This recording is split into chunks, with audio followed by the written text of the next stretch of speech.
దేవుడు తన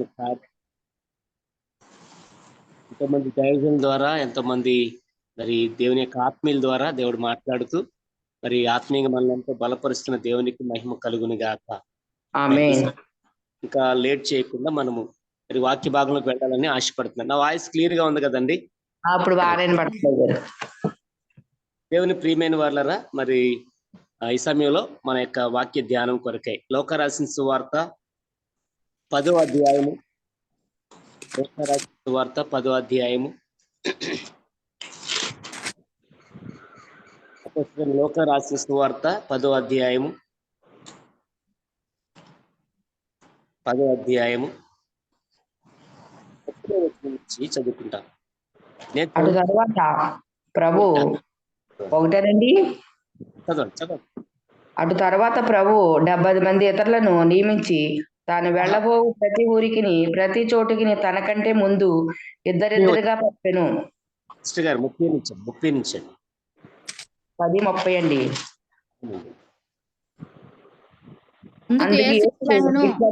ఒక మనుషుడు యెరూషలేము నుండి యెరికో పట్టణమునకు దిగి వెళ్ళుచు దొంగల చేతిలో చిక్కెను. వారు అతని బట్టలు దోచుకుని అతన్ని కొట్టి ప్రాణముతో విడిచిపోయిరి. అప్పుడు ఒక యాజకుడు ఆ త్రోవను వెళ్ళుట తటస్థించెను. అతడు అతన్ని చూచి పక్కగా పోయెను. అలాగుననే లేవీయుడొకడు ఆ చోటికి వచ్చి చూచి పక్కగా పోయెను. అయితే ఒక సమరయుడు ప్రయాణమై పోవచ్చు అతడు పడి ఉన్న చోటికి వచ్చి అతన్ని చూచి అతని మీద జాలిపడి దగ్గరికి పోయి నూనెయు ద్రాక్షారసమును పోసి అతని గాయములను కట్టి తన వాహనం మీద ఎక్కించి ఒక పూటకోళ్ళ వాని ఇంటికి తీసుకుని పోయి అతను పరామర్శించెను. ఇంకా చదవనండి.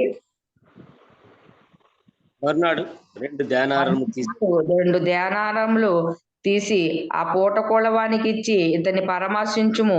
నీకేమీమైనను ఖర్చు చేసినట్లా నేను మరలా వచ్చినప్పుడు అది నీకు తీర్చెదనని అతనితో చెప్పిపోయెను. కాగా దొంగల చేతిలో చిక్కిన వానికి ఈ ముగ్గురులో ఎవడు పొరుగువాడాయనని నీకు తోచుచున్నదని యేసు అడుగగా అతడు అతని మీద జాలి పడిన వాడే అనెను. అందుకు యేసు నీవును వెళ్ళి అలాగూ చేయమని అతనితో చెప్పెను. చాలు. ఇక్కడ లోక రాసిన సువార్త 10వ అధ్యాయంలో ప్రభువు వారు అనేక సంగతులు చెప్తారు. అనేక సంగతులు ఏది విలువైందో, ఏది శ్రేష్టమైందో, ఏది ప్రభు కోరుకుంటున్నారో అక్కడ తెలియపరచడం జరిగింది. అధ్యాయం మొదటి నుంచి కూడా మనం చూడగలిగితే కనుక ఇంటికాడ మీరు ఖాళీగా ఉన్నప్పుడు చదవండి.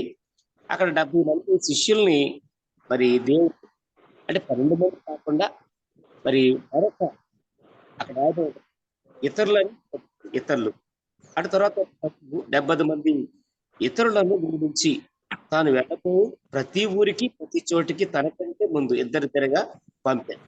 సరే, 12 మంది కాకుండా ఇక మరొక 70 మందిని ప్రభు మరి శిష్యులుగా ఎన్నిక చేసి ఇద్దరిద్దరిని ప్రతి గ్రామానికి, లేకపోతే ఆయన ఏ ప్రాంతానికి వెళుతున్నారో ఆ ప్రాంతానికి ఆయన వెళ్ళేదానికి ముందుగా వాళ్ళని పంపించారు.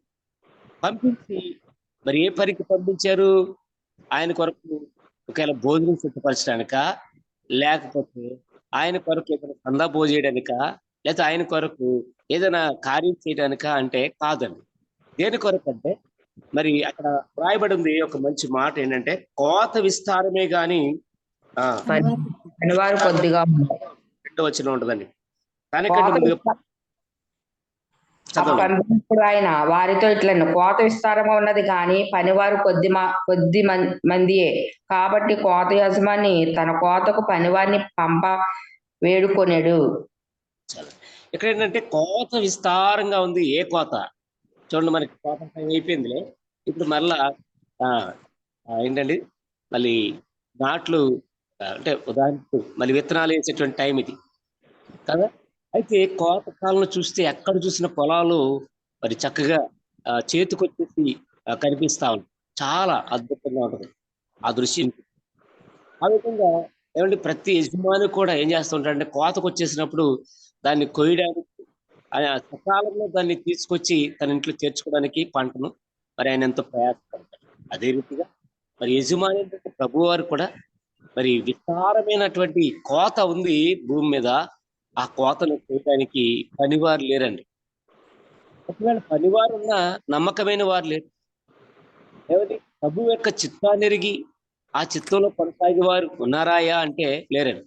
ఒకవేళ ఎవరైనా ఏదైనా పని చేస్తుంటే దేన్ని ఆశించి చేస్తా ఉన్నామంటే, ఏమండి, ప్రతిఫలాన్ని ఆశించి పని చేస్తా ఉన్నాం. ప్రతిఫలాన్ని ఇది చేస్తే నాకు అది ఇస్తావా?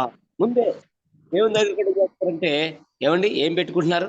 దేవుని దగ్గర కూడా నాకు ఇది చేస్తాను ప్రభు, నాకు ఇది ఇస్తావా? నేను ఇది చేస్తాను, ఇది నాకు ఇస్తావా అన్నట్లుగా ప్రభు దగ్గర కూడా పొత్తు పెట్టుకుంటా ఉన్నారు. యజమాని దగ్గర ఏం చేస్తున్నారంటే లాలూచి గమనించండి. అయితే ఇలాంటి పరిస్థితులలో ప్రభు అంటున్నారు, కోత విస్తారం ఉంది, మీరు వెళ్ళండి, ప్రతి గ్రామానికి వెళ్ళి సువార్తను ప్రకటించండి, నేను వస్తాను అంటే ఆయన వెళ్లే ముందు వెళ్ళంత సమస్తాన్ని మీరు ఏం చేయాలి, సరిచేసి రండి అని ప్రభు పంపిస్తా వచ్చినాడు. అంటే ఆయన దేనికి ఆయన మరి ప్రాముఖ్యత ఇస్తున్నారయ్యా అంటే, నశించిపోతున్న ఆత్మలను రక్షించేదాని కొరకు. ఇక్కడ కోత అంటే పంట కాదండి, ఏదంటే ఆత్మల పంట. ఈరోజు కూడా మరి విస్తారమైన ఆత్మలు ప్రపంచవ్యాప్తంగా నిండి ఉన్నారు. ప్రపంచంలో 800 మించినటువంటి మిలియన్ల మించిన కోట్ల ప్రజలు మరి ప్రపంచంలో ఉన్నారు. 7 ఖండాల్లో కూడా 800 కోట్లకు మించిన ప్రజలు. మరి ప్రజలందరిలో ఎంతమంది రక్షించబడ్డారు? గత కాలంలో మరి మన భారతదేశంలో ఒక కులగణన జరిగింది. ఆ కులగణనలో మరి క్యాస్ట్ వైజ్ కులాన్ని దాన్ని విభజించి కొన్ని రాసుకొచ్చారు. అందులో 70 పాయింట్ ఇంకా చిలకంతో ఉంది. 70% హిందువులు ఉన్నారని, అదేవిధంగా 48% ముస్లింస్ ఉన్నారని, తర్వాత 5% క్రిస్టియన్స్ ఉన్నారని పేపర్లో రాసుకుంటూ వచ్చినాడు. అయితే అందులో వాళ్ళ యొక్క ఉద్దేశం ఏంటంటే, భావన వేరు. వాళ్ళు చెప్పి ఇంతమంది 48% ముస్లింస్ పెరిగిపోయారా? అలాగే ఒకప్పుడు 2% ఉండేవారు క్రిస్టియన్స్, ఇప్పుడు 5% పెరిగిపోయారా? అంటే 5% అంటే 100కి ఇద్దరే ఉండేవారు, ఇప్పుడు 5కి అయిపోయారంటే 3 పెరిగిపోయారు. అలాగే ముస్లింస్ కూడా 100కి చాలా తక్కువ మంది ఉండేవారు, ఇప్పుడు ఎంతమంది పెరిగిపోయారు? చాలా మంది పెరిగిపోయారు. అయితే దీన్ని ఎలా తగ్గించి తర్వాత తమ యొక్క హిందూయిజాన్ని ఎలా పెంచుకోవాలని వాళ్ళ యొక్క ప్రయత్నాలు. ఇదంతా లోకంలో జరిగేటువంటి పరిస్థితి. దేవుని ప్రియమైన వాళ్ళారా, మరి మనం ఆలోచించగలిగితే ప్రపంచవ్యాప్తంగా కాదు, మన దేశంలో ఉన్నటువంటి 150 కోట్ల ప్రజలను కానీ మనం గుర్తిస్తే గనక 150 కోట్లు ఉన్నారు. 150 కోట్లలో ఏమండి ఎంత లెక్క పెట్టినా 5 కోట్లు కూడా మరి ప్రభుని నమ్మిన వారు లేరండి. అంటే 100కి 5 మంది అంటే లెక్క పెట్టగలిగితే మరి కోటికి ఎంత మంది అవుతారంటే 1000కి ఎంతమంది? 50 మంది. ఇలా లెక్కలేసి కూర్చుంటే 5 కోట్ల మంది కూడా లేరండి ప్రభుని నమ్మిన వారు. ఇంకా నమ్మాల్సిన వారు ఇంకెంతమంది ఉన్నారు? మన దేశంలోనే కేవలం మన దేశంలో ఎంతమంది ఉన్నారు ప్రభుని నమ్మాల్సిన వాళ్ళు అంటే? ఏమండి, ఇంచుమించుగా 5 కోట్లు అంటే 5 కోట్లు మన మామూలుగా లెక్కలేస్తే 5 కోట్లు అయితే ఇంకా రక్షించబడవలసిన వాళ్ళు చాలా కోట్ల మంది ప్రజలు ఉన్నారు. వారందరికీ సువార్త ప్రకటించాల్సినటువంటి భారము మరి లేకపోతే బాధ్యత మరి కలిగిన వారు కావాలని ప్రభు కోరుకుంటున్నాడు. ఒకవేళ మరి పనిచేసే వాళ్ళు ఎలా ఉన్నారంటే ఏదో ఒకటి ఆశించి, అంతేకాకుండా అనుకుని దొరకకపోతే పని ఒకటి చేసే పని ఒకటి అయ్యి దేవుని నామానికి అబాసులు తీసుకొస్తున్నారు. దేవునికి మహిమను ఘనతను సంతోషాన్ని తెచ్చిపెట్టేవారికి లేరు. కాబట్టి ఈ సమయంలో మనందరి బాధ్యత ఏంటంటే, యేసుప్రభువు ఒక బాధ్యత పెడతా ఉన్నాడు. అంటే నశించిపోతున్న ఆత్మల కొరకే భారం కలిగి కనీసం నువ్వు వెళ్ళకపోతే వెళ్ళే వారి కొరకు ప్రార్థన చేయమంటున్నాడు ఆయన. ఎవరి కోసం ప్రార్థన చేయాలంటండి? వెళ్ళేవారు. పంపమని ప్రభువుని అడుగుదాం. పనివారిని పంపయ్యా. ఎలాంటి పనివారు? నమ్మకస్తులైనటువంటి వారు, ప్రభు కొరకు పరిపూర్ణంగా సమర్పించుకున్నటువంటి వారిని కావాలని ప్రభుని అడగమని చెప్తా ఉన్నాం. కనుక సంఘమైనటువంటి మనం, దేవుని పిల్లలమైన మనం ఏమండి మరి ఈ రీతిగా ఎక్కడెక్కడ కూర్చుని మన పనులు చేసుకుంటున్నాం, కానీ మరి ప్రభు యొక్క పని చేయడానికి నమ్మకస్తులైన వారిని పంపించమని అడగాలి. అది శ్రేష్టమైన పని. ప్రభు అంటున్నాడు అది శ్రేష్టమైన పని.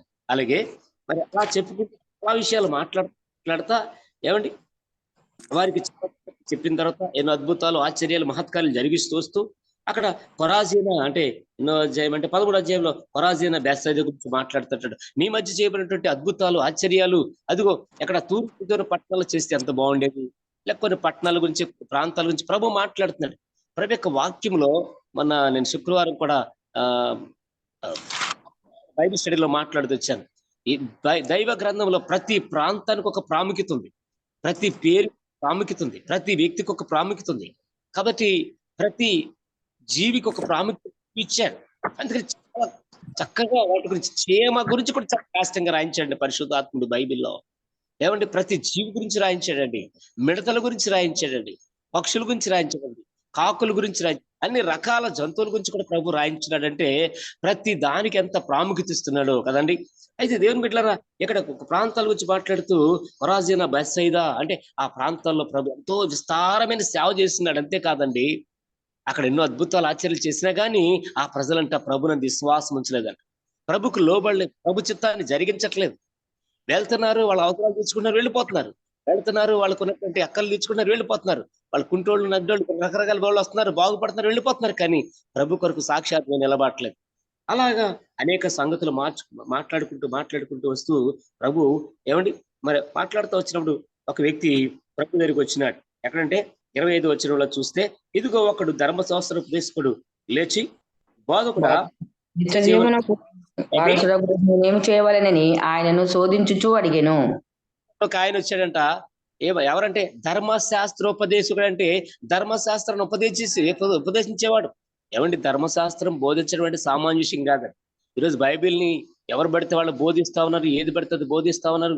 మరి వాళ్ళ ఇష్టం, ఎలా నచ్చితే అలాగా, ఏది వింటే అలాగా ఏదో చెప్పుకుంటూ పోతాం. కానీ ధర్మశాస్త్రాన్ని బోధించాలంటే చాలా నిష్ఠ గరిష్టగలిగినటువంటి వారే, చాలా దాంట్లో ఒక పట్టున్న వారు మాత్రమే, పట్టబద్దులైన వారు మాత్రమే చెప్పడానికి సరిపోతారు. ఎందుకని అపోస్తలుడైన పౌలు అంట ఎక్కడంటండి ధర్మశాస్త్రాన్ని నేర్చుకోవడానికి గమాలియేలు అంటే చాలా నిష్ఠ కలిగినాడు, నిష్ఠ గరిష్ట కలిగినటువంటి వ్యక్తి ఎవరంటే గమాలియేలు పాదం దగ్గర నేర్చుకున్నాడు ధర్మశాస్త్రాన్ని కదండి. అలాంటి మరి ఆ వ్యక్తులను మాత్రమే ధర్మశాస్త్రాన్ని బోధించడానికి ఉపయోగిస్తారు. ఎవరికి అవకాశం. అలాంటి ఉపదేశకుడు ప్రభు దగ్గరికి వచ్చి అంటా ఉన్నాడు, ప్రభుని శోధిస్తా ఉన్నాడు. ఏమనంటే, అయ్యా, నిత్య జీవానికి నేను వారసుని అవ్వాలని నేనేం చేయాలి? అతను ఒక మంచి మాట, మంచి ఆలోచనతో, మంచి ప్రశ్న తీసుకొచ్చాడు, మంచి ఉద్దేశంతో వచ్చాడు. ఏంటంట, నేను నిత్య జీవానికంటే పరలోక రాజ్యానికి నేను వారసుని అవ్వాలంటే ఏం చేయాలి అంటున్నాడు. మరి పరలోక రాజ్యం చేరాలంటే మనం ఏం చేయాలండి? మనకు కూడా చాలా ఆలోచనలు ఉన్నాయి. సంతార్థం పెట్టాలా, అనసంతార్థం పెట్టాలా, పరలోకం వెళ్ళాలంటే వస్త్రధారణ. అంటే కొంతమంది ఉంటారండి, ఆయా అకేషన్స్ ఆయా పండగలకి ఏం చేస్తుంటారండి, వాళ్ళు కలిగిన దాంట్లో కొని బట్టలు కొని పేదోళ్ళకని, వాళ్ళకని, వీళ్ళకని అందిస్తాం. కొంతమంది ఉంటారండి, కానుక రూపంలో ఇచ్చి అయ్యా దీన్ని దేనికని ఉపయోగించండి అంటారు. అదేవిధంగా కొంతమంది ఉంటారు, మందిరానికి రారండి, దేవుని యొక్క ఆరాధనలో పాలు పొందరు, దేవుని యొక్క క్రమంలో ఉండరు, అపొస్తలుల యొక్క బోధ, సహవాసము, రొట్టె విరుచుట, ప్రార్థించడానికి అనుభవంలోకి రారు. ఏమండి, సంఘాన్ని హత్తుకుని ఉండలేరు, కానీ అన్ని పనులు చేస్తారు అనుకుంటారు వాళ్ళు. పర్లేదు, నేను చేసేస్తాను కదా, అయితే పరలోకం వెళ్తామా, నిత్య జీవానికి వారసులు అయిపోతామా మనం అలా చేసినంత మాత్రాన? ఏమంటే కొంతమంది వస్త్రధారణ, కొంతమంది భూదానము, కొంతమంది గోదానము, ఇంకా రకరకాల దానాలు చేసి అనుకుంటున్నారు, రక్తదానము, ఇంకా అనేక రకాల అవయవ దానాలు చేస్తా ఉన్నారు చాలా మంది. ఇవన్నీ చేసి అంటున్నారు, నేను వెళ్ళిపోతాను. ఎక్కడికి వెళ్ళిపోతాను? పరలోకం. అవదు. ఇవన్నీ కూడా ప్రభు యొక్క దృష్టిలో అంటున్నాడు ఆయన, మురికి ఉడలు, మురికి పేలికలు అంటున్నాడు ఆయన. వీటి వల్ల వెళ్ళాలంటండి. పరలోకం వెళ్ళాలంటే ఏంటంట, వాక్యంలో రాయబడింది. యోహాను సువార్త 5:24 వచనంలో 5:24 మాట ఉంది. 5:24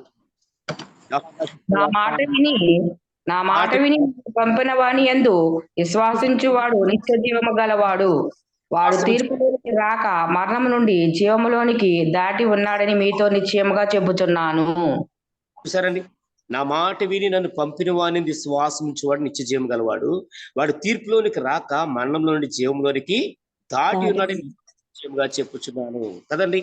ఎవరంట? ఆయన మాట విని ఆయన పంపిన వాడిని విశ్వాసం ఉంచాలి, అంటే నమ్మాలి. ఏంటి విశ్వాసం ఉంచడం అంటే?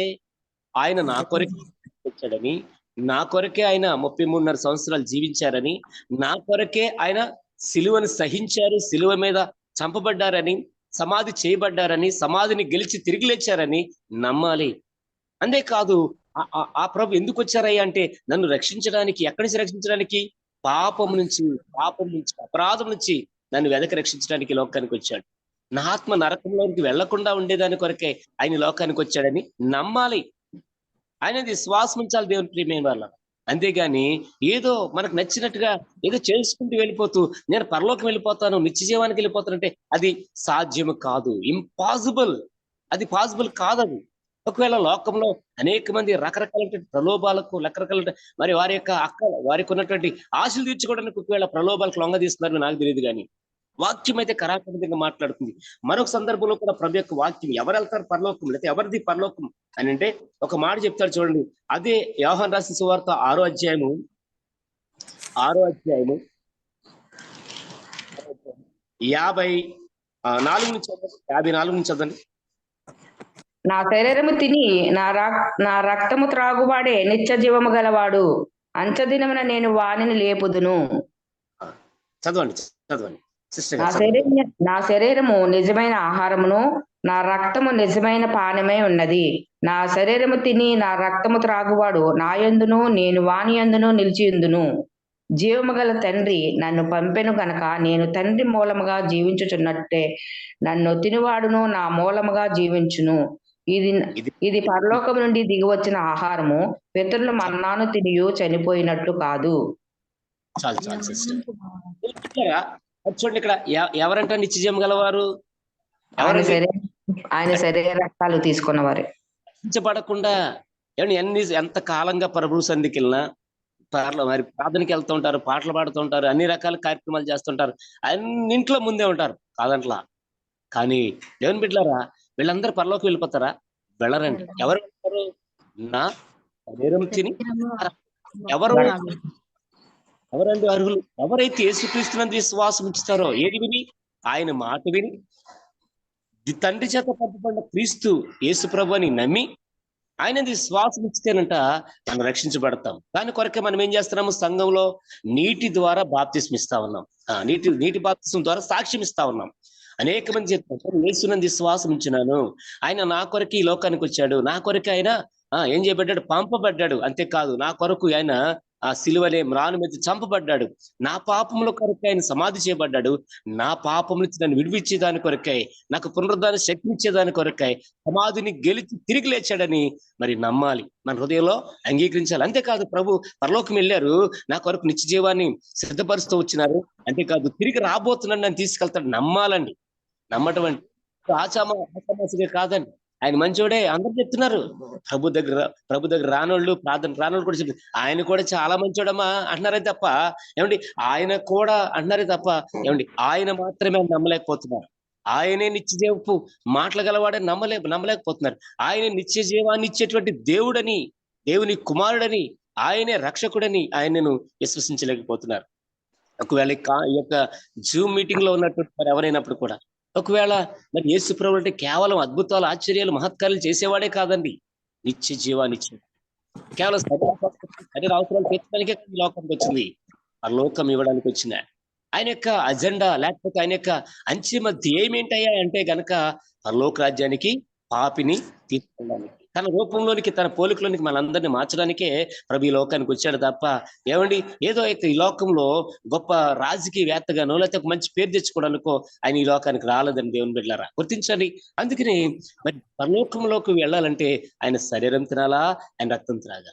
అంటే ఇప్పుడు ఇది రాయబడి ఉంటుంది, ప్రభు యొక్క అనుదినము, ప్రతి దినము వారు ఏం చేశారు? అపోస్తలులు ఆ కార్యాన్ని జరిగిస్తూ వచ్చిన, ఇంటింటా రొట్టె విరిచిన, కనీసం వారానికి ఒక్కసారి జరుగుతున్న ఈ అద్భుతమైన కార్యంలో చాలా మంది పాలు పొందలేరు. మరి ఎట్లా పరలోకం వెళ్తాం? మనం ఎట్లా నిత్య జీవనం పొందుకోగలుగుతాము? మన అవసరాల కోసం, మన యొక్క అక్కర్ల కోసం మనం రాజీ పడిపోతూ దేవుని యొక్క సన్నిధిలో మరి దేవునికి దూరం నుండి పరలోక రాజ్యానికి చాలా దూరంగా అయిపోతున్నామే. ఈ రోజైనా ఒకవేళ ఏమండి ఏదో దీంతో పరచబడిపోతూ దేవుని యొక్క సన్నిధికి, దేవుని యొక్క సహవాసానికి, దేవుని యొక్క బల్లకు దూరంగా ఉంటే ఈ రోజైనా సరి చేసుకుని రక్షించబడితే గనక మరి ప్రభు యొక్క బలకు దగ్గరగా ఉండడానికి ప్రయత్నం చేయండి. దేవుని యొక్క మందిరానికి వెళ్ళేదాని కొరకు ప్రయత్నించండి. దేవుని బిడ్డలారా, ఒకవేళ మనుషులంగా మరి కొన్ని విషయాలను ఒప్పుకోవచ్చాము, కానీ ప్రభు యాక్సెప్ట్ చేయడు, ప్రభు అంగీకరించాడు. ఆయనకి కొన్ని పద్ధతులు ఉన్నాయి, కొన్ని ఒక రకమైనటువంటి వ్యక్తిత్వం ఉంది ఆయనకి. ఆయన వ్యక్తిత్వ విషయంలో ఎప్పుడు కూడా రాజీ పడ్డండి. అర్థమవుతుందా దేవుని బిడ్డలారా? ఆయన పరిశుద్ధుడు, పరిశుద్ధ విషయంలో ఎప్పుడు రాజీ పడ్డావు అంటే సరే కొంచెం అపవిత్రంగా ఉందామా అనుకోడు. ఆయన నీతిమంతుడు, సరే కొంతకాలం మనం అనీతిమంతుడిగా ఉందాలే అనుకోడు ఆయన. కదండి. ఆయన వ్యక్తిత్వంలో ఎప్పుడు కూడా రాజీ పడిపోడు. ఆయన చాలా పరిశుద్ధంగా ఉంటాడు. ఆయన చాలా పవిత్రుడు, చాలా ఖచ్చితంగా ఉంటాడు. ఆయన మాట అంటే మాటే. అందుకే చూడండి, దానికి ఒక మాట చెప్తాను. ఏంటంటే ఇజ్రాయెల్ నడిపిస్తున్నటువంటి మోషే ఒకనొక టైంలో ఇజ్రాయెల్ గురించి లేకపోతే ప్రభు చెప్పిన మాట వినకుండా మాట్లాడు బండతో అంటే బండను కొడతాడు, బండను కొట్టాడు. అంతేకాదు ఆ పైపిచ్చి ఏమంటాడు, ద్రోహులారా అని మరి ఇజ్రాయేలీని మాట్లాడతాడు. ఏమండి, అలాంటి వాడండి మోషే అంటే. అసలు ప్రభువుని ఎంత కష్టంగా చూశాడండి, ప్రభుకి ఎంత దగ్గరగా ఉన్నాడండి. ప్రభు మోషేని గుచ్చినటువంటి సాక్ష్యం ఏంటంటే, భూమి మీద మిక్కిలి సాత్వికుడంట. ఎవరిచ్చారండి సాక్ష్యము? దేవుడే ఇచ్చాడు.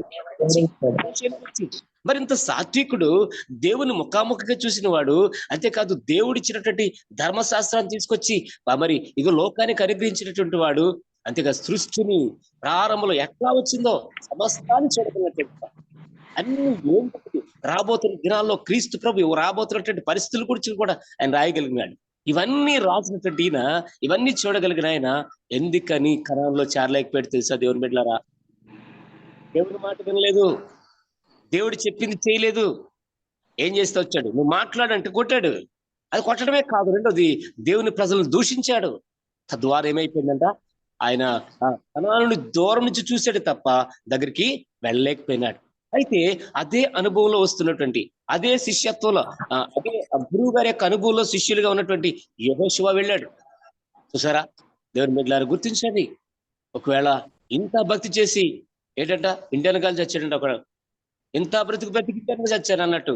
ఏమంటే ఇంత భక్తి చేసి ఒకవేళ నరకానికి వెళ్ళిపోతే చాలా సిగ్గుచేటు, చాలా అవమానం.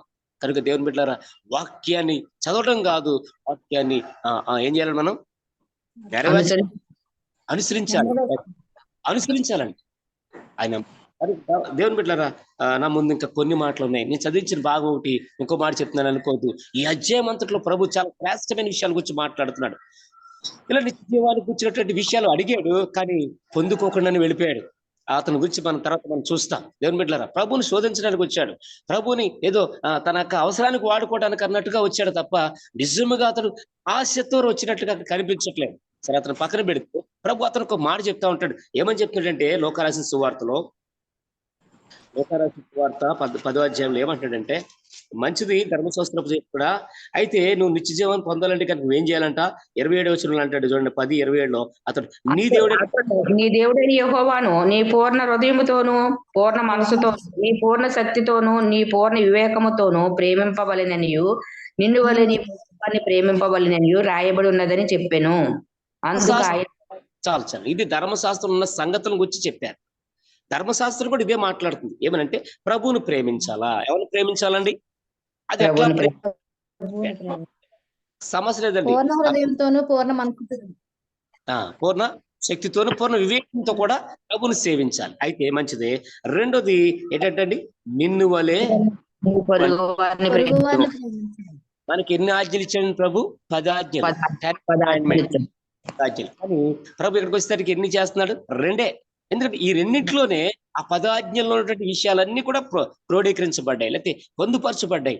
కాబట్టి దేవుని బిడ్డలారా, అక్కడ 10 ఆజ్ఞ ఇచ్చిన ఆయనే ఇక్కడ 2 ఆజ్ఞలుగా మాట్లాడుతున్నాడు. ఈ 2 నెరవేరుస్తున్నావా? దేవుని ప్రేమించే విషయంలో నమ్మకంగా ఉన్నావా? అదే విధంగా నిన్ను వలె నీ పొరుగువాని విషయంలో, ప్రేమించే విషయంలో నువ్వు నమ్మకంగా ఉన్నావా? ఎలా ప్రేమించాలి పొరుగువాణ్ణి? నన్ను ప్రేమిస్తుంటే ఎదుటివాడిని ఎలా ప్రేమించాలని అనేదానికి ఆ ప్రశ్నకు సమాధానంగా వాడంటాడు, ఎవరు నా పొరుగువాడు అన్నప్పుడు ప్రభు అంటారు, ఎవరో చెప్పాడు. అక్కడ ఏం చెప్పాడండి? ఒక వ్యక్తి యెరూషలేము నుండి ఎక్కడికెళ్తా ఉన్నాడంట, యెరికోకి వెళ్ళిపోతా ఉన్నాడు. తెలుసు, చిన్న మాట చెప్పేస్తాను. ఇలా వెళ్తా ఏం చేశాడంటే, ఎవరి చేతిలో చిక్కాడండి? దొంగల చేతులు చిక్కాడు. అది దొంగల మార్గం. యెరికో మార్గం చాలా భయంకరమైన మార్గం. ఏమండి, యెరికోకి వెళ్తున్నప్పుడు మరి అది ఒంటరిగా వెళ్ళకూడదు. యెరికో భయంకరమైంది. యెరికో అందుకనే ప్రభు దాన్ని శపించినాడు కదండి. యెరికోని శాపగ్రస్తమైంది గెలిచినాడు. ఆకాను విషయంలో కూడా ఆ శాపగ్రస్త దాంట్లో అబ్బాయి అంటే తీసుకున్నాడు కనుకనే అతను నష్టపోతూ వచ్చినాడు. తన కుటుంబం అంతా నష్టపోయాడు కదా. అంత శాపగ్రస్తమైంది యెరికో. అలాంటి యెరికో మరి విషయానికి వెళ్ళిపోతా ఉన్నాడు. దేవుని విడిచిపెట్టి వెళ్ళిపోతానంటే, దేవుని మందిరాన్ని, మహారాజు పట్టణాన్ని విడిచిపెట్టి, అనగా యెరూషలేమును విడిచిపెట్టి ఏమండి శాపగ్రస్తమైనటువంటి ప్రాంతానికి వెళ్ళిపోతా ఉన్నాడు. ఎవరితో మరి చిక్కుపోయాడంటే, దొంగల చేతిలో చిక్కుపోయాడు. చిక్కుపోయినప్పుడు వాళ్ళు ఏమైనా ఊరుకుంటారా? కొట్టేశారు, భయంకరంగా కొట్టేశారు. కొట్టడమే కాదు, ఎట్లా విడిచిపెట్టాడంటే ఇక చచ్చిపోయాడు, ఇక కదలేని పరిస్థితులు అయిపోయాడు, స్పృహ తప్పిపోయాడు, ఇంకా అయిపోయాడు. అలాంటి పరిస్థితులు పోయాడేం కానీ వాళ్ళు అతని దగ్గర ఉన్నవన్నీ కూడా దోచుకుని పారిపోయారు. దొంగోడు పరిస్థితి ఇది ఒక మరొక వర్తమానం, ఇది ఇవన్నీ చెప్పడానికి కాదు కానీ. కాబట్టి దేవుని బిడ్డలారా, వాడు దోచుకుంటాడు ఎవరిని? సాతాను. అలాగే లోకంలో ఏమండి రకరకాల ప్రలోభాలకు లేకపోతే రకరకాల ఆశలకు మనల్ని మరి మభ్య పెట్టే వాళ్ళందరూ కూడా మనల్ని దోచుకునే వాళ్ళని గుర్తించండి. వారిని సంతోష పెట్టేదానికి, అమ్మ ఆ బ్రదర్ ఏమనుకుంటారేం బ్రదర్, లేకపోతే ఆ అక్క ఏమని అనుకుంటుందేమో, లేకపోతే ఆ చెల్లి ఏమని అనుకుంటుందేమో, ఆయన ఏమని అనుకుంటారు, ఎవరేమనుకుంటారు, వాళ్ళని సంతోష పెట్టాలని మనం చాలా చక్కగా ప్రవర్తిస్తాం, కానీ యుక్తిగా ప్రవర్తిస్తాం, కానీ దేవుని మాత్రం బాధపడతా ఉంటాం. దేవుని మాత్రము వేదనకు గురి చేస్తున్నామండి. మనం చేసే పనులు, మన మాటలు, మన విధానాలు దేవునికి ఎంతో గాయాన్ని దుఃఖాన్ని తెచ్చిపెట్టేవి ఉన్నాయి. దేవుని బిడ్డలారా, ఇతరుల మనుషుని సంతోషపెట్టే విషయంలో దేవుణ్ణి గాయపరచడానికైనా మనం వెనక తీయమండి. ఎంత విచారకరంగా. అయితే దేవుని బిడ్డలారా, మరి సాతాను దోచుకునేవాడు, దొంగ, వాడు భయంకరుడు. కాబట్టి గుర్తించండి, వాడి చేతిలో పడొద్దు, వాడి యొక్క ప్రలోభాలకు లొంగొద్దు. ఇతను లొంగిపోయాడు, చివరి వాళ్ళు వాడు అనుకుంది నెరవేర్చుకున్నాడు, వాళ్ళు వెళ్ళిపోయారు, ఇక కొరప్రాణంతో పడున్నాడు. అయితే అతను ఉన్నటువంటి మార్గం గుండా కొంతమంది వస్తా ఉన్నారు. ఎవరంటే మొట్టమొదటిగా యాజకుడు వచ్చాడండి. యాజకుడు అంటే నిత్యము దేవుని యొక్క ఏమండి మరి పరిశుద్ధ ఆవరణంలో మరి అనేక మంది ప్రజల కొరకు ఏం చేస్తుంటాడంటే ఆయన మరి మన భాషలో అర్చన చేస్తాడు. అర్చన చేయడం అది ఏంటంటే వాళ్ళ కొరకే బలిపెట్టి మీద ధూపం వేస్తాడు, బలి నైవేద్యాలు అర్పిస్తాడండి. నిత్యమై అర్పించేటువంటి వాడు ఎవరంటే యాజకుడు. మన లోపల ఆ కార్యం చేస్తారు. లేవీలు వీళ్ళు ఏం చేస్తారంటే ఏమండి వీళ్ళ 3 తరగతులు, ఇదంతా ఒక చరిత్ర దేవుని బిడ్డ. కాబట్టి వీళ్ళని లేవీల్ని ముగ్గురుగా వారు విభజించారు. ఆ ముగ్గురు కూడా ఏం చేయాలో మందిరంలో పరిచర్య చేసేటువంటి వాళ్ళే. లేవీలు అంటే పరిచర్య ఎక్కడ చేస్తారండి? మందిరంలో చేస్తా ఉన్నారు కదా దేవుని బిడ్డలారా. అంతేకాదు యాజకత్వం చేసేవాడు వచ్చాడు, ముందు చూశాడు, మనకెందుకులని పోయాడు. పైపిచ్చి ఏమనుకుంటే వీడు మనోడు కాదు కదా, వీడు వస్త్రధారణ, వీడి విధానం చూస్తే వీడు సమరేడు అంటే మన జాతుడు కాదు, వీడు ఎవడో, వెళ్ళిపోయాడు. రెండోది ఏమండి లేవీడు పరిచారకుడు, ఏమండి ఎంత పనైనా ఎంత కష్టమైన మందిలో చేసేస్తాడండి. కానీ చూడండి అతను కూడా దూరంగా వెళ్ళిపోయాడంట. ఎందుకంటే అమ్మ బాబు ఏముంది, ఈయన అంటుకుంటే మనకు అంటుకుంటదేమో అంటురోగము. వీళ్ళకి ఏంటంటే పైకి బాగానే ఉంటారండి, ఇలా పైకి ఏంటంట, పైకి ఏం చేస్తారంటే తోముతారు కానీ లోపల తోముకోరంటే వాళ్ళు. అందుకే ప్రభు అంటున్నారు, అరే బాబు మీరు పాత్రల్ని పైకి తోముతారు కానీ లోపల మాత్రం తోమర్రా మీరు, అందుకే మీరు ఎవరంట సున్నం కొట్టిన సమాధుల అబ్బాయి అన్నాడు ప్రభు. చాలా సంగతులు ఎంత స్పష్టంగా ప్రభు మాట్లాడతారు. ఏమండి వీళ్ళు పైకి బాగానే తెల్లటి వస్త్రాలు వేసుకుంటారు, చక్కగా బాగుంటారు, కానీ ఏమండి సమాజానికి లేకపోతే దేవునికి ఏమాత్రం కూడా ఉపయోగపడరు వీళ్ళు. సరే ఆ 3వ వ్యక్తిగా ఎవరు వచ్చారంటే సమరయుడు అంటే యూదుడు కాదు, ఇటు అన్యుడు కాదు. ఏమండి అలాంటి వ్యక్తి, అతడు అన్యుడు కాదు ధన్యుడు కాదు అన్నట్టు, అతడు ఒక ఏమండి మరి అన్యుడు కాదు ధన్యుడు కాదు, ఒక భయంకర అంటే 2 రకాలుగా ఉన్నటువంటి వాడు. అది సరైనటువంటి వ్యక్తిత్వం కాదు, సరైన వ్యక్తి కాదు. అయితే దేవుని బిడ్డలారా, కానీ అతనికి ఒక మనసు ఉంది. ఏంటంటే చూడండి, జాలి గలవాడు, దయగలవాడు. వెంటనే స్పందించాడు. ఒకవేళ అతను దేవుని యొక్క మందిరంలో యాజకత్వం చేయట్లేదు, దేవుని యొక్క మందిరంలో పరిచర్య చేయట్లేదు, కానీ ఏమండి అతనుకున్న మనసు చూడండి, ఆ వ్యక్తిని ఏం చేస్తుందండి, ఆ వ్యక్తిని పట్ల జాలి చూపించాడు. అయ్యో అది నేనైతే ఎట్లాగా, నేను ఎలా పడిపోతే నా పరిస్థితి ఏంటి అని చెప్పిస్తాడని వెంటనే జాలిపడి దగ్గరికి వెళ్ళి చూసి ఏమండి తను చేయాల్సిన కార్యం అంతా చేసి తన దగ్గర ఉన్న నూనెతో ఏమండి ఒలివ నూనెతో ఏం చేశాడు, అతని గాయాలు కడిగి అతన్ని ఎక్కడ తీసుకెళ్ళాడు దేవుని బిడ్డలారంటే ఏమండి తీసుకెళ్ళి తన దగ్గర ఒక గాడిద ఉంది, గాడిదని ఎక్కించుకున్నాడు, పూటకోళమానికి తీసుకెళ్ళాడు, అక్కడ చేర్చి అంటున్నాడు, అయ్యా ఇతనికి మరి పరామర్శించమంటే తనకి ఎంతో మరి ఉపయోగపడతా అంటే పోషించమని అతను పోషించట కొరకై అనేకమైన విషయాలు అప్పగించి వెళ్ళిపోయాడు. మరలా వస్తాను నేను, వచ్చి 2 అంటే వస్తానన్నాడు, వచ్చాడు, 2 దేనారాలు ఇచ్చి వెళ్ళాడు. అది ఎంత బాధ్యత తీసుకున్నాడండి. అతనేం యాజకుడు కాదు, అతనేమన్నా ఎవరే కాదండి, అతను అయితే లేవీడు కాదు, కానీ అతడు జాతిని చూడాలా, తనకున్న పరిస్థితిని చూడాలా, అక్కడ పరిస్థితిని చూశాడు, ఏది అవసరమైందో అది చూశాడు. మనం ఎరగాల్సింది ఇదే, ఇక్కడ ఏది అవసరమో అక్కడ ఏం చెయ్యాలో అది చేశాడు. అక్కడ ఏం చేయాలో గనుకనే అతడు లెక్కించబడ్డాడు. ఆ సమరయుడు, ఆ మంచివాడు ఎవరయ్యా అంటే యేసుక్రీస్తు ప్రభుల వారికే సాదృశ్యం. రే ధర్మశాస్త్రోపదేశకుడా, నువ్వు అన్ని బోధిస్తున్నావు, అన్ని చేస్తున్నావు, కానీ నువ్వు మాత్రం ఏం చేయట్లేదు? దేవుని యొక్క చిత్తాన్ని అనుసరించట్లేదు. దేవునికి అవసరమైంది, దేవునికి ఇష్టమైంది నువ్వు చేయట్లేదు. అది చేయడానికి నేను వచ్చాను. ప్రభు ఎంత తగ్గించుకున్నాడు, సమరయుడితో పోల్చుకున్నాడండి. ఆయన యూదుడు. యూదుల్లో ప్రధానమైన వారు, చాలా ఉన్నతమైన వారు, శ్రేష్టమైన జాతి. అలాంటి వారు అసలు ఎంత ఉంటారండి దేవుని బిడ్డల, రాజీ పడేవాళ్ళు.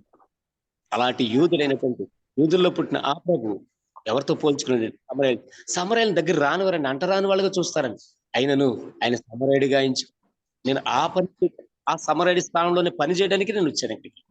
ఏదంటే నిత్య జీవం ఇవ్వడానికి. నీకు నిత్య జీవానికి వెళ్ళాలి. ఎవరు అక్కర్లు ఉన్నారో వారికి ఏం చేయాలి? నువ్వు వెళ్ళి సాయం చేయి. ఎంతో మంది అక్క చెల్లెమ మరి ఈ రోజున మరి ఇక జూమ్ లో వాక్యం వింటుందండి. మన చుట్టూ ఎంతో మంది ప్రభుని ఎరగకుండా ఉన్నారు. మనం కలిగిన దాంతో మనం తృప్తి పడిపోతున్నాం. మన ఇంట్లో మనం ఏదో మనకున్న కొద్దిపాటి ఏంటిదండి వసలతో మనం తృప్తి పడిపోతున్నాం. కానీ పక్కన ఎంతో మంది ప్రభుని నమ్మలేదు. పక్కన ఎంతో మంది నరకానికి వెళ్ళిపోతున్నారు. ఇంకా ఇంకా మరి దైవ క్రమంలోకి రాలేదు. వారు ఎంతో నిజంగా అసహ్యమైనటువంటి కార్యాల్లోనే ఉండిపోయినారు. మనకు తెలుస్తున్నాయి. కానీ ఎప్పుడైనా వెళ్ళి వారికి స్వార్థను ప్రకటించగలిగాం, వారికి దేవుని ప్రేమను ప్రకటించగలిగామా? ఇది నా పనే ప్రభా, ఇది నా పనే.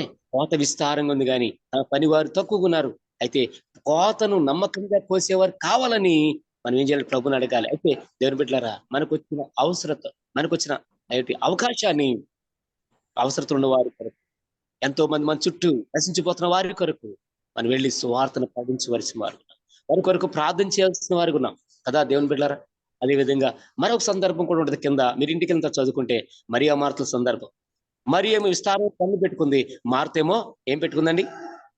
దేవుని ప్రభు మాట అనిపిస్తుంది. అంటారు మార్త ఎందుకు అనేకమైన పనులు పెట్టి నువ్వేం చేస్తున్నావు? నువ్వు దిగులు చెందుతున్నావు, చింతపడుతున్నావు. కానీ ఇదిగో మరియా ఉత్తమమైన దాన్ని ఎన్నిక చేసుకుంది. ఏంటి తెలుసా? నా పాదం దగ్గర కూర్చుని నా మాటలు వింటా ఉంది. బా అద్భుతం కాదండి? ఏది విలువైన విషయాలు అక్కడ ఆ అధ్యాయం అంతట్లో ప్రభు చెప్పాడు. ఏది ప్రభుకి ఇష్టమో, ఏది ప్రభు కోరుకుంటా ఉన్నాడో, దేనికి ప్రాముఖ్యత ఇస్తున్నాడో అలా చేస్తే నిత్య జీవానికి వారసులం అవుతామని ప్రభు మనకు నేర్పిస్తా ఉన్నాడు. మనం ఈ యొక్క మరి జూములో ఉన్నటువంటి వారు ఇవన్నిటిలో మనం యథార్థంగా ఉండగలుగుతున్నామా? ప్రభు చిత్తాన్ని ఎరిగి దాంట్లో కొనసాగలుగుతున్నామా? ఎంతో మంది అక్కలున్న వారికి ప్రభు యొక్క ప్రేమను పంచి ప్రభు యొక్క పాదాలకు, దేవుని యొక్క మందిరానికి మనం నడిపించగలుగుతున్నామా? దేవుని యథార్థమైన సంఘమునకు మరి ప్రజలను మనం కొనసాగింపజేస్తున్నాము.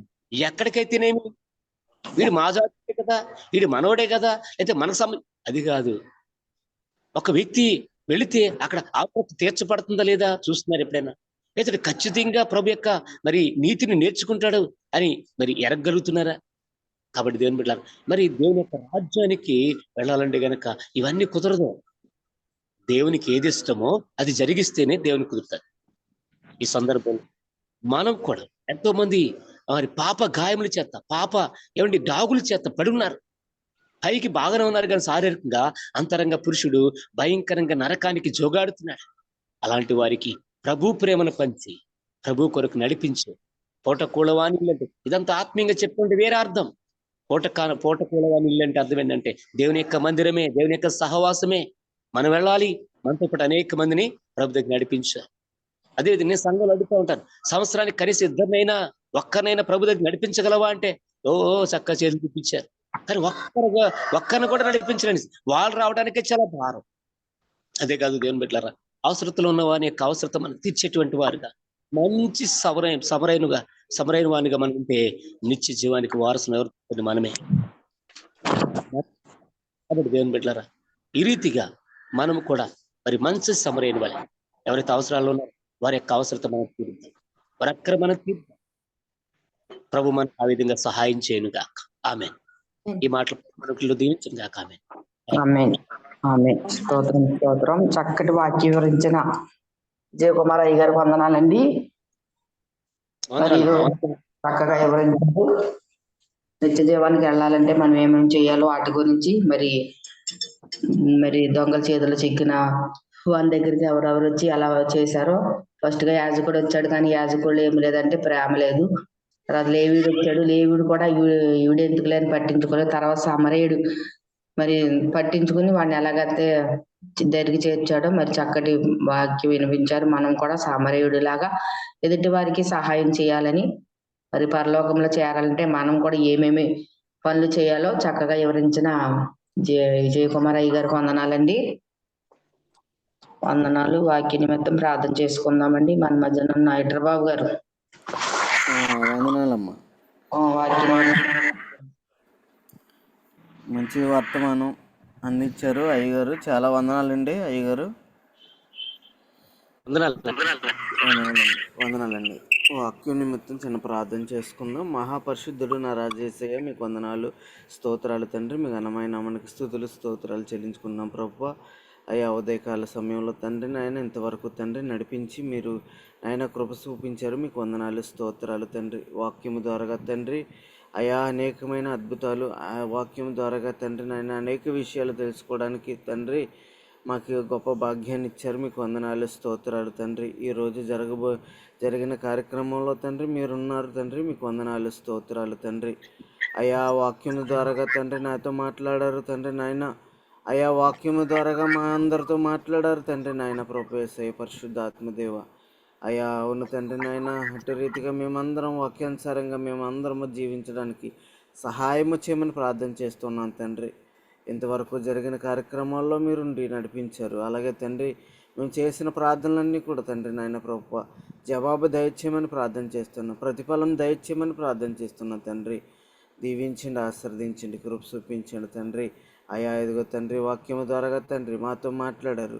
వాక్యము నాయన ఇదిగో తండ్రి విని వెళ్ళి మార కాకుండా తండ్రి అయా వాక్యానుసారంగా మేమందరము జీవించడానికి సహాయము చేయమని కృప చూపించమని అయ్యా ఇదిగో తండ్రి నాయన నీ దాసులు చెప్పిన పరిచర్ను దీవించండి. నీ దాసులు చేస్తున్న పరిచర్ను దీవించి ఆశీర్వదించి నడిపించండి. అయా సంఘాన్ని దీవించండి, విశ్వాసాలు దీవించండి. అయా ఇదిగో తండ్రి నాయన మరి ప్రతి వారము వచ్చినైనా లోతైన మర్మాలు చెబుతూ తండ్రి మమ్మల్ని ఎంతగానో బలపెడుతూ అయా ఇదిగో తండ్రి నా రాజేశయ్య మమ్మల్ని బలపరుస్తూ తండ్రి నాయన ముందుకు కొనసాగుతూ తండ్రి నాయన వాక్యానుసారంగా తండ్రి అయా అనేకమైన మర్మాలు తెలియజేస్తూ తండ్రి నాయన అయా ఇదిగో తండ్రి నాయన మరి శ్రమ అనుకోకుండా నాయన ఇదిగో తండ్రి అనేక మందికి వర్తమానం అందిస్తున్నారు తండ్రి. అయా తండ్రి నా రాజేశయ్య వందనాలు స్తోత్రాలు తండ్రి. దీవించండి, ఆశీర్వదించండి, కుటుంబాన్ని దీవించండి అయ్యా. అయా ఏ లోటుపాట్లు ఉన్నాయో తండ్రి నాయన యేసునామములో తీర్చివేయండి తండ్రి. అయా తండ్రి నా రాజేశయ్య ముట్టండి, స్వస్థపరచండి అయా. అనేకమైన ఆత్మల పట్టజాలరుగా చేయమని అయా కుటుంబాన్ని దీవెనకరంగా మార్చుకోమని అయా తండ్రి నాయన అయ్యగారిని నాయన ఇదిగో తండ్రి నా రాజేశయ్య ఆయన సిలువ సట్టు మరకపరుచుకొని అయా దీవించి కృప చూపించమని ప్రార్థన చేస్తూ అయా వాక్యానుసారంగా మేమందరము జీవించి సహాయం చేయమని ప్రార్థన చేస్తున్నాం తండ్రి. ముఖ్యంగా తండ్రి నాయన ఇదిగో తండ్రి అనారోగ్యంతో బాధపడుతున్న వారు నాయన ఇదిగో తండ్రి ప్రతి ఒక్క బిడ్డ కొరకు ప్రార్థన చేస్తున్నాం.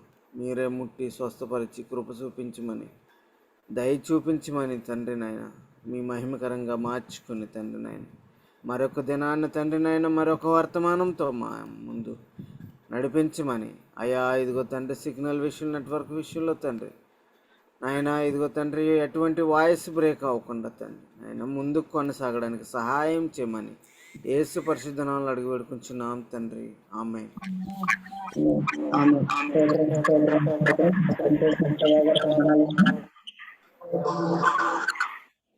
ప్రార్థన చేయండి.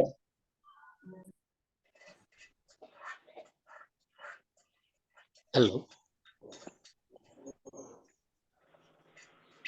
హలో నుంచి దేవనతన్ ప్రభా జూమ్ మీటింగ్ ద్వారా మా ప్రియులు హెక్టర్ బాబు గారిని మీరు ప్రేరేపించి నాటి నుంచి కూడా తండ్రి నేటి వరకు ఈ కార్యక్రమాన్ని ప్రభా ఎటువంటి అవాంతరాలు లేకుండా నడిపిస్తూ ప్రభా జూమ్ మీటింగ్ ద్వారా కూడా అనేక మంది వాక్యం ద్వారా బలపరచబడడానికి తండ్రి మీ చిత్తాన్ని ఎరిగినట్లుగా చేస్తున్న అతని సదుద్దేశాన్ని బట్టి స్తోత్రాలు చెల్లిస్తున్నారు. నీ దాసుని యొక్క కుటుంబాన్ని దీవించండి, ఆశీర్వదించండి. నేను ఆయన చేస్తున్న పరిచయను ఆశీర్వదించండి, విస్తరింపచ్చు దేవ. వారికి ఇచ్చిన అతని ప్రభు కుటుంబాన్ని బట్టి, సంతానాన్ని బట్టి, వారికి ఇచ్చినటువంటి ప్రతి అతని ప్రభు పనిని బట్టి, చేతి పనిని బట్టి నేను స్తుతిస్తున్నాను, కొనియాడుతున్నాను. దీవించండి, ఆశ్రయించండి, వర్ధిలింపచ్చు దేవా మరి కుటుంబంలో ఎన్నో అక్కర్లు తండ్రి ప్రభా ఆర్థికపరమైన ఇబ్బందులు కలిగినటువంటి దాసుల పరిస్థితి అంతటినీ జ్ఞాపకం చేసుకుని చక్కపరచవలసిందిగా ప్రార్థిస్తున్నాను.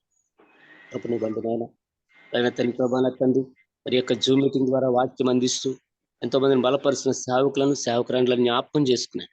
కృపలు బలపరచాలి ఎవరైనా తండ్రి. అలాగే తండ్రి ఎవరైతే ఉన్నారో వారిని ప్రతి పేరుని బట్టి వారికి నా కృప దయచేయమని ప్రార్థిస్తున్నాను.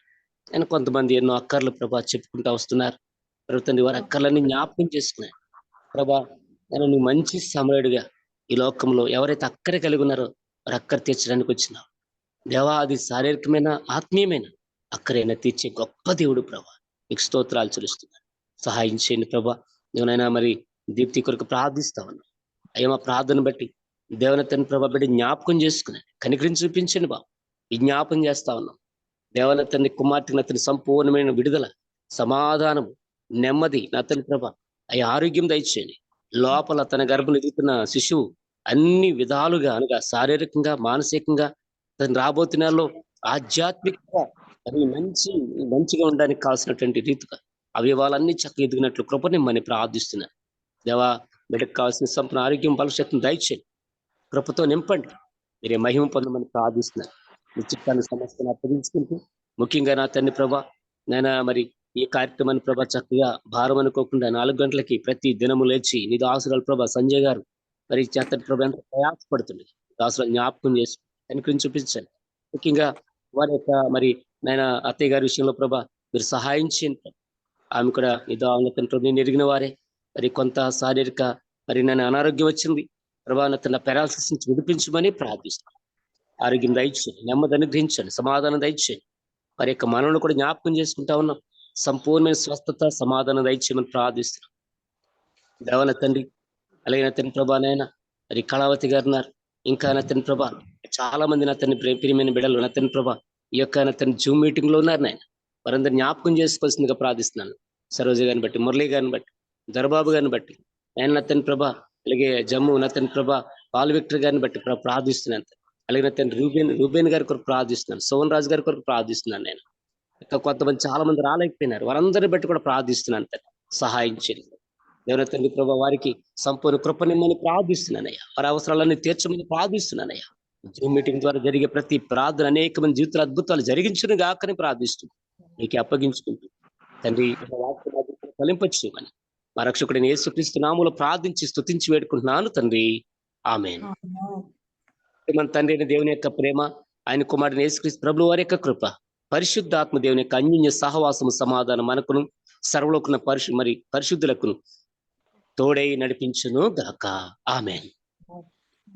ఆమేన్. ఆమేన్. ఆమేన్. వందనాలండి.